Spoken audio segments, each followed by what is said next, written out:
Do you ever suffer from comparisonitis? Looking around at everybody else thinking that they're so much further along, have everything together, and you're still trailing behind? If so, this week's episode is for you.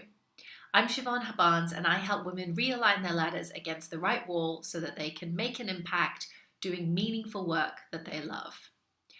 So, comparisonitis, what is this? Comparisonitis is when you find yourself in that downward spiral of always comparing yourself to others and feeling like you're inadequate, not good enough, or somehow falling short.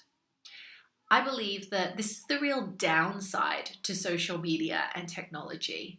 With Facebook, Instagram, we can sometimes feel like everybody's living the high life. And even though intellectually we know that it's someone's highlight reel, we know that it's all the best stuff that they're posting and they're not going to post about those down moments or hard times, it can still be hard not to fall into that trap.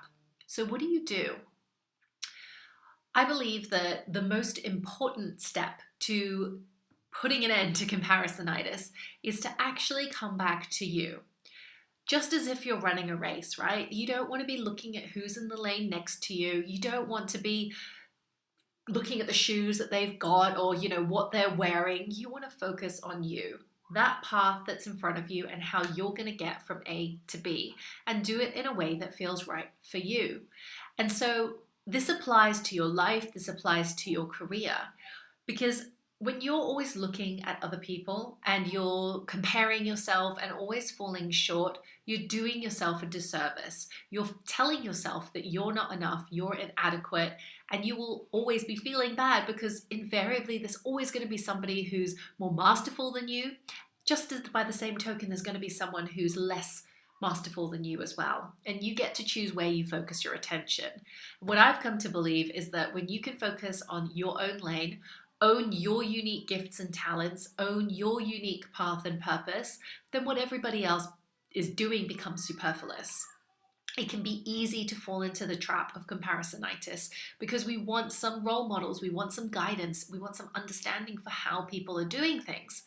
And so it's a slippery slope. How do you balance looking at others for inspiration versus feel really bad and shitty about yourself because you're not living up to your ideals and seeing everybody else living that high life? So what do? You come back to your own lane, number one. Number two, I really encourage you this week to ask yourself what really has meaning for you.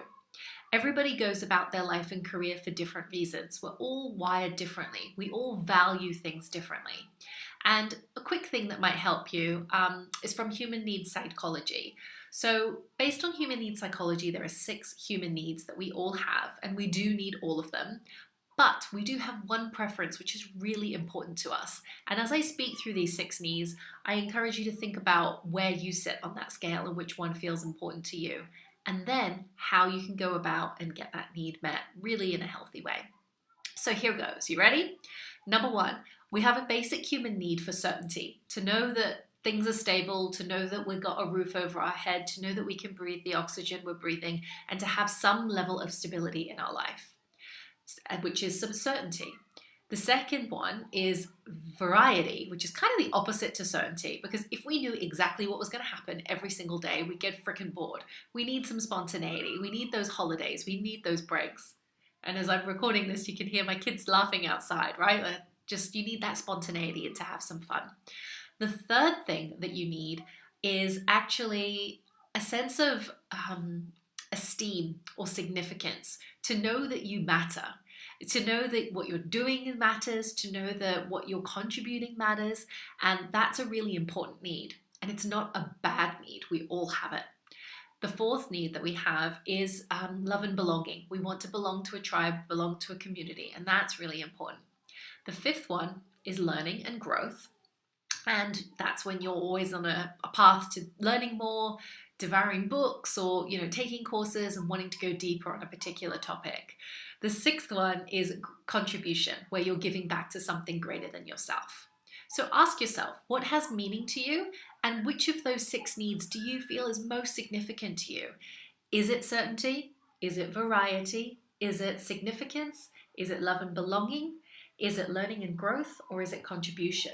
Just pick that one need And with that in mind, I encourage you to pick one simple action step that you can take to have that need met in a really good way to you. So if yours is love and belonging, perhaps you can set some time in the diary to go on a date night with your partner. If your desire or your core need is like variety, how can you plan something fun next week that you don't normally do? If it's growth and contribution, or growth or contribution, how can you pick up a new book? Or how could you perhaps volunteer your time for something meaningful? These seemingly small action steps get you to come back into your own lane, focus on what's important, and take your eyes off other people and keep your eyes on the prize, which is doing the work that you're here to do. So please remember, there's no one in the world who can do what you do the way you do it, and we all need you to lead as the light that you are. Sending so much love from Hong Kong.